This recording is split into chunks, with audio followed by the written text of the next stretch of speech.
नमस्कार। आप देख रहे हैं हमारी भूमिका यूट्यूब चैनल। राजस्थान सरकार ने अपनी कथनी को करनी में बदलते हुए पूर्व निर्धारित अवधि 15 जनवरी को ही 12th बोर्ड परीक्षा नवीनतम पाठ्यक्रम और संशोधित पाठ्यक्रम पर आधारित 12th बोर्ड परीक्षा का मॉडल पेपर जारी कर दिया है। आप देख रहे हैं माध्यमिक शिक्षा बोर्ड राजस्थान अजमेर की वेबसाइट। मॉडल प्रश्न पत्र कक्षा 12 के लिए, बोर्ड परीक्षा 2021 के लिए। जैसा कि आप देख पा रहे हैं, पूर्णांक रहेगा 80 अंक का। प्रिय विद्यार्थियों, आपको इस सूचना का बड़ी बेसब्री से इंतजार था और आपका इंतजार अब समाप्त होता है। तो आइए हम देखते हैं कि मॉडल पेपर के अंतर्गत क्या क्या बदलाव किए गए हैं। 2021 के इस नवीनतम मॉडल पेपर के अंतर्गत पिछली परीक्षाओं के अनुसार क्या क्या बदलाव किया गया है। ये सामान्य निर्देश है जो हर बोर्ड परीक्षा में विद्यार्थियों को दिए जाते हैं कि सर्वप्रथम आप अपना नामांक अनिवार्यतः लिखें। सभी प्रश्न करने अनिवार्य हैं। प्रत्येक प्रश्न का उत्तर दी गई उत्तर पुस्तिका में ही लिखें। जिन प्रश्नों के आंतरिक खंड हैं उन सभी के उत्तर एक साथ लिखें। प्रश्न का उत्तर लिखने से पूर्व प्रश्न का क्रमांक अवश्य लिखें। हमारे कुछ विद्यार्थी इन निर्देशों को नज़रअंदाज कर देते हैं, जिसका खामियाजा उन्हें अपने परिणाम में देखने को मिलता है। तो आप इन निर्देशों का सर्वप्रथम ध्यान से पढ़ें और पालन करें। प्रश्नों का अंक बार आप देख सकते हैं। प्रश्न पत्र जो है 5 खंडों में बटा हुआ होगा, A, B, C, D और E, अ, ब, स, द, य। प्रश्नों की संख्या देखिए। खंड ए में बहुत बड़ा बदलाव किया गया है। विद्यार्थियों ध्यानपूर्वक देखिए। प्रश्न 1 से लेकर जो प्रश्न 11 दे रखा है, यानी जो पहला प्रश्न है उसमें 1 से लेकर 10 तक प्रश्न है जो एक एक अंक के होंगे, और जो दूसरा प्रश्न है 2 से 11, यानी जो पहला खंड है वह 20 अंक का होगा, जिसमें 20 प्रश्न होंगे। 20 प्रश्न होंगे और 20 अंक का होगा पहला खंड, जिसमें वस्तुनिष्ठ प्रकार के प्रश्न होंगे 10 तो बिल्कुल, जैसा कि हम आगे पेपर में देखेंगे। ये एक बहुत बड़ा बदलाव किया गया है। फिर देखिए खंड ब, दूसरा खंड है। 12 से लेकर 19 तक प्रश्न जो है दूसरे खंड में है, जिसमें टोटल प्रश्नों की संख्या कितनी है? 8। प्रत्येक प्रश्न 2 अंक का है, तो ये दूसरा खंड 16 अंक का हो गया। तीसरा जो खंड स है, प्रश्न नंबर 20 से 23 तक, यानी कुल 4 प्रश्न इसके अंतर्गत है। प्रत्येक प्रश्न 4 अंक का है, तो 16 अंक हो गया। खंड द 24 से लेकर 25 तक 2 प्रश्न इसके अंतर्गत है। एक प्रश्न 5 अंक का है, तो 2 प्रश्न 10 अंक के हैं। यह भी बदलाव किया गया है। खंड जो यह है, ई खंड, प्रश्न 26 से 28 तक 3 ही प्रश्न है। एक प्रश्न 6 अंक का है और 3 प्रश्न 18 अंक के हैं। स्टूडेंट्स, ये बहुत बड़ा बदलाव है। हर बार 6 अंक का एक ही प्रश्न पूछा जाता है, इस बार 3 प्रश्न 6-6 अंक के पूछे गए हैं। तो आइए देखते हैं हम कि किस प्रकार से हमारी जो 4 पुस्तक है पाठ्यक्रम की, उनमें से किस प्रकार से प्रश्न पूछे जाएंगे। आज का वीडियो आप सभी के लिए बहुत महत्वपूर्ण है, तो आप इसे ध्यानपूर्वक देखें और समझें कि परीक्षा में प्रश्न इस बार किस प्रकार से पूछे जाएंगे। सबसे पहले खंड 1 देखते हैं हम, जो बिल्कुल नवीनतम मॉडल पेपर के अनुसार बिल्कुल नया बदलाव किया गया है। नीचे दिए गए बहुविकल्पी प्रश्नों में से सही विकल्प का चयन कर उत्तर पुस्तिका में लिखें। आप देख पा रहे हैं कि वस्तुनिष्ठ जिनके 4-4 ऑप्शन दे रखे हैं स्टूडेंट्स, 10 प्रश्न इस प्रकार से आपके सामने आएंगे, जिनका सही उत्तर आपको अपने उत्तर पुस्तिका में लिखना है। आप इसमें ध्यान से देखिए, सिर्फ 10 प्रश्न नहीं है, एक बहुत बड़ा बदलाव और भी है कि ये जो प्रश्न है आपका, जो भाषा और व्याकरण वाला खंड था हमारा, अधिकतर प्रश्न उसी में से पूछे गए हैं। ध्यानपूर्वक आप देख सकते हैं सारे प्रश्नों को, और कुछ प्रश्न हमारी पुस्तक में से भी हैं और हमारी जो संवाद सेतु है उसमें से भी हैं। यानी प्रश्न कहीं से किसी भी पुस्तक में यहाँ पर पूछे जा सकते हैं। ये देखिए संवाद सेतु का प्रश्न है ये। तो आप सोच सकते हैं कि कोई बिल्कुल एक, जिसको हम कह सकते हैं कि आधार रेखा नहीं है कि इस पुस्तक में से छोटे प्रश्न आएंगे या इस पुस्तक में से बड़े प्रश्न आएंगे। किसी भी पुस्तक में से बड़े या छोटे प्रश्न पूछे जा सकते हैं।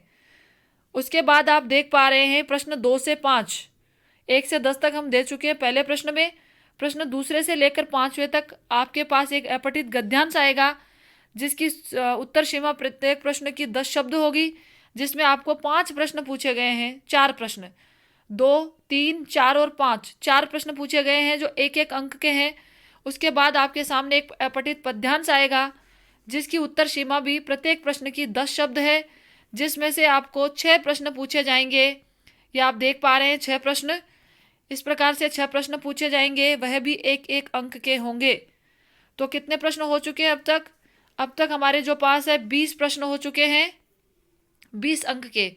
और इसी के साथ पहला खंड समाप्त होता है।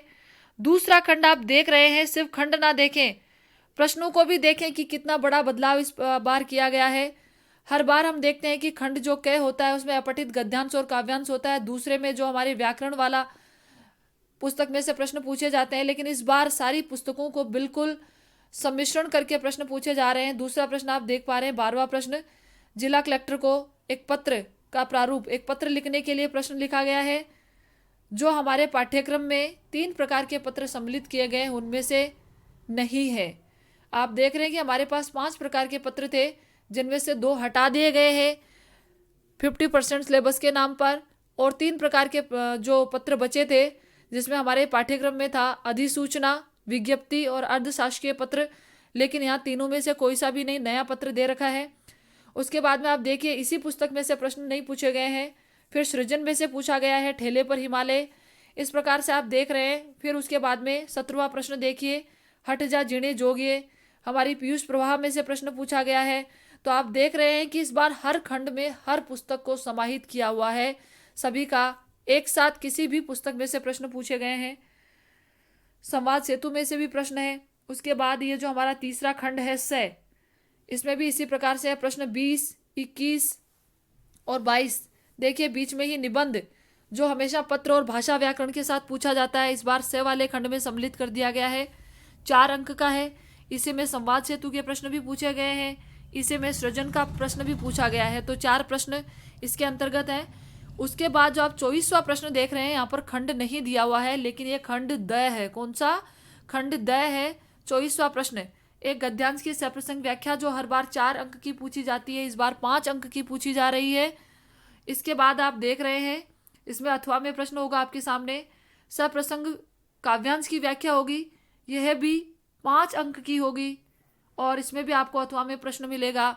और हमारा जो अंतिम खंड है ये खंड, इसमें आप देख रहे हैं कि हमारे पास बड़ा प्रश्न हर बार एक ही पूछा जाता है, लेकिन इस बार 3 प्रश्न पूछे जा रहे हैं और हर एक प्रश्न के अंदर 3 प्रश्न अथवा में दे रखे हैं, यानी कोई 3 में से आपको एक करना है। अर्थात जो आपसे 9 प्रश्न पूछे जाएंगे उनमें से 3 प्रश्न आपको करने हैं। स्टूडेंट्स आप ध्यान से देखिए इन प्रश्न को, ये वही प्रश्न है इस मॉडल पेपर में जो मैं आपको पिछली वीडियो में करवा चुकी हूँ। हमने जो समस्त पाठ्यक्रम का अध्ययन किया है उसके बाद लास्ट में हमने महत्वपूर्ण जो क्वेश्चन आंसर है हर पार्ट के महत्वपूर्ण प्रश्न किए हैं, बड़े वाले हर पार्ट में से सिर्फ 2-2 प्रश्न किए हैं। उन्हीं में से सारे प्रश्न आपके सामने इस मॉडल पेपर में दिए जा रहे हैं। आप बिल्कुल मिलान कर सकते हैं पिछले वीडियो से, तो आप देख पाएंगे कि वो प्रश्न हमारे लिए कितने महत्वपूर्ण थे। तो जिन्होंने अभी तक उन वीडियोस को नहीं देखा वो अब देखकर मिलान कर सकते हैं कि इस कथन में कितनी सत्यता है। खंड ये में प्रश्न देखिए, तौलिए एकांकी के माध्यम से किस आडंबर व खोखलेपन को अभिव्यक्त किया गया है, उसी में अथवा बाजार से हट पूर्वक विमुक्ता, उनमें नहीं है वाक्यांश किसके लिए कहा गया है, ये भगत जी के लिए कहा गया। ये प्रश्न भी आपको करवाया जा चुका है। भय के साध्य असाध्य रूप, ये भी आपको उसमें करवाया जा चुका है। तो कोई 3 में से एक प्रश्न आपको करना है जो 6 अंक का होगा। उसके बाद दूसरा प्रश्न देखिए, बिहारी, शमशेर बहादुर सिंह और भूषण, ये तीनों प्रश्न बिल्कुल ऐसे के ऐसे मैं आपको लिखवा चुकी हूँ। यह भी 6 अंक का है, तीनों में से एक करना है आपको। और जो अंतिम प्रश्न है वो पीयूष प्रवाह में से, जिनके अभी हमने एक ही पाठ पढ़ा है, जो 2 हमारे और बाकी हैं, 2 हम पढ़ चुके हैं। तो देव नारायण जी, महादेवी वर्मा और एक अंतिम प्रश्न है गांधी जी की आत्मकथा का सारांश। इन तीनों में से एक प्रश्न आपको करना है। स्टूडेंट्स ये सूचना और ये मॉडल पेपर का जो पैटर्न है ये पूरी तरह से बदल चुका है। हर बार के पाठ्यक्रम और इस बार के पाठ्यक्रम में अंतर के साथ ही प्रश्न पत्र में भी बहुत बड़ा बदलाव किया गया है, जहाँ की जिसको हम यहाँ पर देख पा रहे हैं कि हमारी जो सारी 4 पुस्तकें हैं उन चारों को बिल्कुल मिश्रित करके कहीं से भी किसी भी प्रकार का प्रश्न पूछ लिया गया है। तो आपको जितना सिलेबस है उसको ध्यानपूर्वक पढ़ना है। हर बार हमारे समक्ष जो खंड होते हैं एक एक पुस्तक का एक एक खंड होता है, लेकिन इस बार चारों पुस्तकों के सभी प्रश्नों को मिलाकर चारों खंडों में समाहित किया गया है। एक बहुत बड़ा बदलाव है आपके लिए, तो आपको ध्यानपूर्वक इसे देखना है। आपको कुछ भी नहीं समझ में आता है तो आप कमेंट्स करके अपने प्रश्न अवश्य पूछें। और जिन्होंने अभी तक हमारे चैनल को सब्सक्राइब नहीं किया है वे सब्सक्राइब करें, शेयर करें, और कोई समस्या होने पर अवश्य कमेंट्स करके प्रश्न पूछें।